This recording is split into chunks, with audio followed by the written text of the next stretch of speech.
మరొకసారి సమ్మక్క సారలమ్మ ఏదైతే రెనోవేషన్ జరిగే పనులు దేశ చరిత్రలోనే కాదు ప్రపంచ చరిత్రలో గిరిజనులు సాంప్రదాయబద్దంగా గిరిజనేతరులు కోట్లాది మంది ఆరాధ్య దైవంగా పూజించే సమ్మక్క సారలమ్మకు సంబంధించిన రెనోవేషన్ పనులు యుద్ధ ప్రాతిపదికన రైట్ టైంలో కంప్లీషన్ కి దగ్గరలో ఉన్నాయని చెప్పడానికి సంతోషిస్తున్నాను. ఈ నెల 20వ తారీఖు లోపు గౌరవ ముఖ్యమంత్రి రేవంత్ రెడ్డి గారు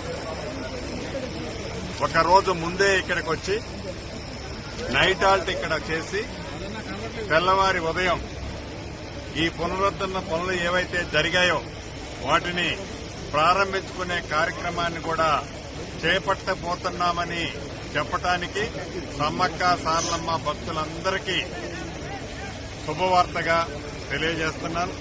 దానికి తగ్గట్టుగా పెద్ద ఎత్తున అన్ని ఏర్పాట్లు కూడా చేయటం జరుగుతుంది. మౌలిక వసతులతో పాటు అన్ని ఏర్పాట్లు కూడా ప్రభుత్వ పక్షాన చేయాలి అని గౌరవ ముఖ్యమంత్రి గారు ఆదేశించారు.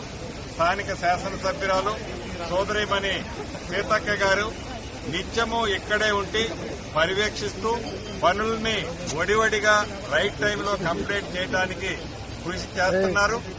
కంప్లీషన్ కోసం సహకరించిన ప్రతి ఒక్కరికి సహకరిస్తున్న ప్రతి ఒక్కరికి మరొక్కసారి అభినందనలు కృతజ్ఞతలు తెలుపుతూ సెలవు తీసుకుంటున్నాను.